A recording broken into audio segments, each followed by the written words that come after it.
Hi, everybody. This is Adam Elenbaas from Nightlight Astrology, and these are your horoscopes for the month of August 2019.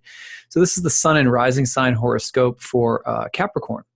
All right, let's go ahead and take a look. The month is really toned by the new moon that takes place on July 31st. So even though technically it's not August, it really has a lot to say about the entire month of August. So that's what we're going to start with. So this lands in your 8th house as a Capricorn. The new moon in the 8th house, also sitting right next to Venus, picks up a square to Uranus and Taurus in the 5th house.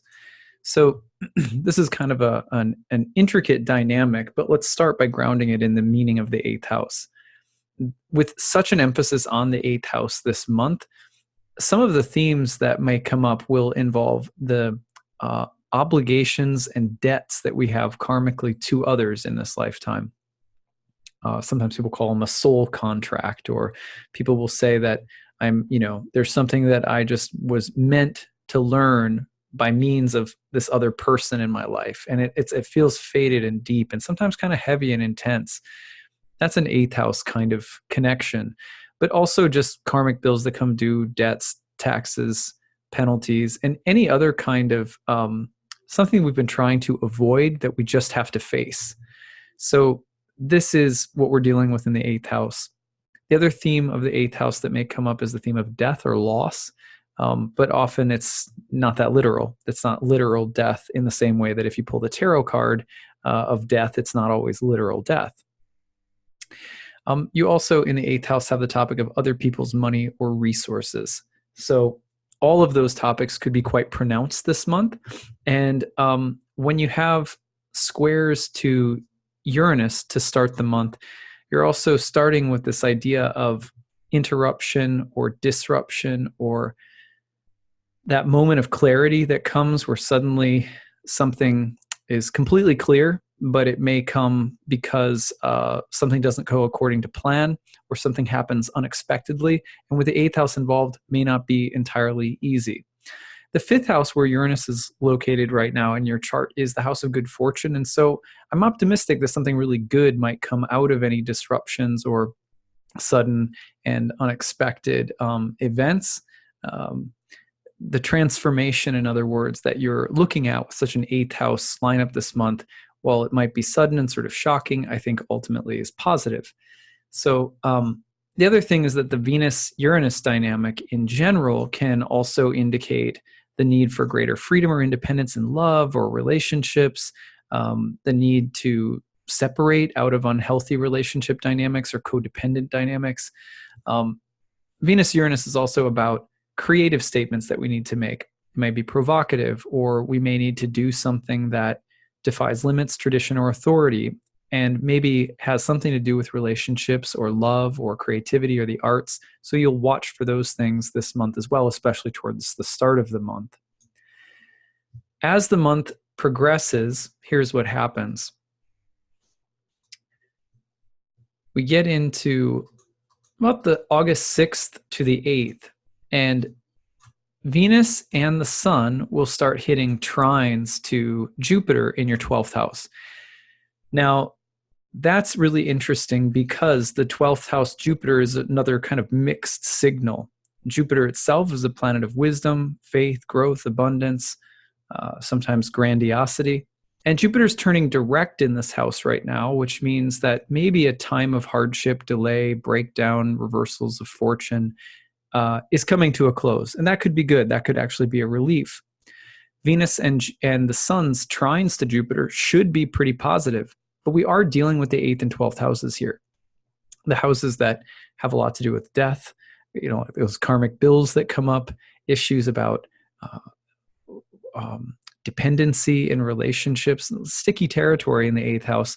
And then the 12th house, which can have so much to do with our shadows and self-destructiveness, loss, things that are taken away from us. I wonder if this month doesn't have something to do with discovering faith and finding a deeper level of understanding within our relationships, or possibly finding a silver lining during a time where something has been taken away or something is being uprooted or there's some unexpected shock. I know it's not a fun thing to think about. As a Capricorn, more than most people, you're usually going to be pretty good at handling these kinds of things.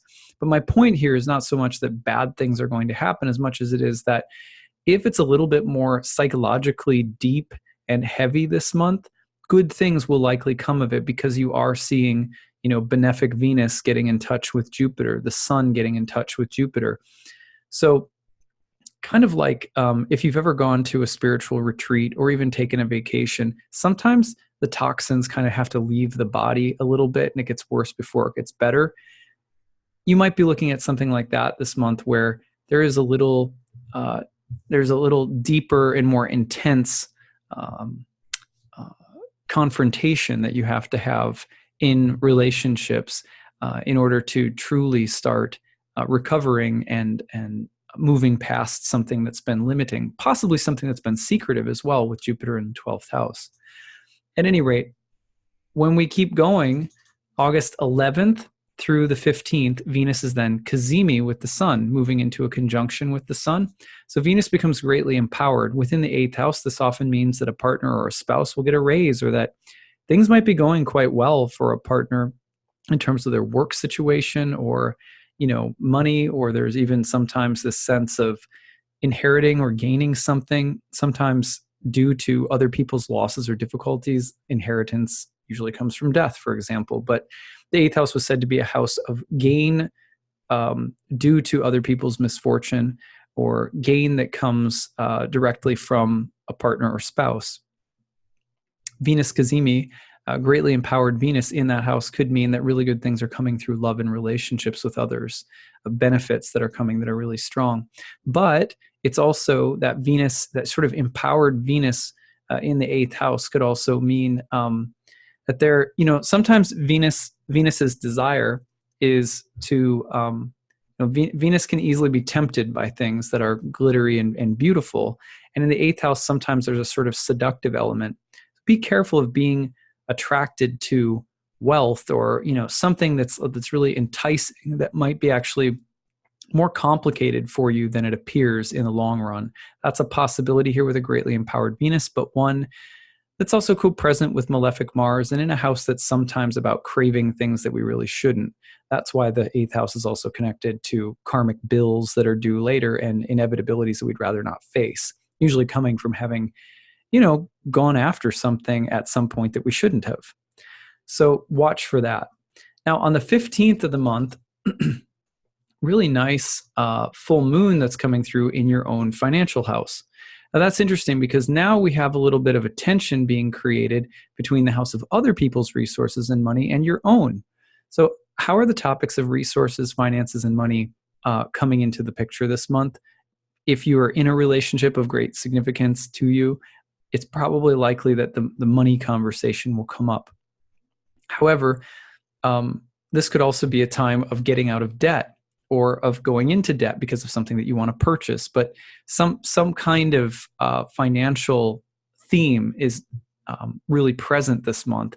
The full moon in the 2nd house, given that it's also ruled by Saturn in the 1st house, may have to do with questions of self-reliance and also the way in which you are potentially closed down to receiving support from others. Don't be that way. There might be a message about that this month. Like if someone's willing to support you or happy to support you, take it.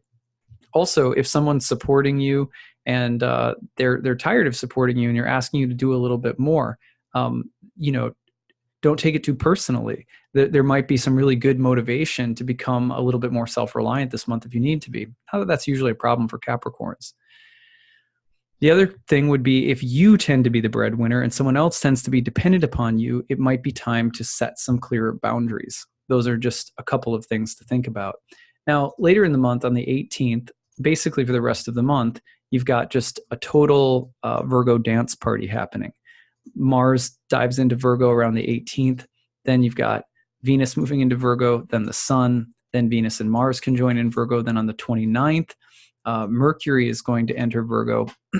And then by the 30th, you've got a new moon in Virgo. And that all lights up in your 9th house. So we just have such an emphasis on the 9th house from like the 18th of August onward. And that's placing an emphasis, that's bringing up the topics, I should say, of faith, religion, spirituality, the higher laws governing society or the cosmos itself, universities, spiritual retreats or pilgrimages, long journeys. So the path of wisdom. Now, with Virgo in the 9th house, things can get a little puritanical. So you want to be careful of perfectionism and scathing self-criticism and legalism and moralizing and things like that. You could notice that in yourself or in others. It's a time to clarify beliefs and to maybe question or carefully examine, research, or even study something. Could be a time to travel, maybe for the sake of learning or honing a skill, or even doing some kind of service work, which Virgo is prone to.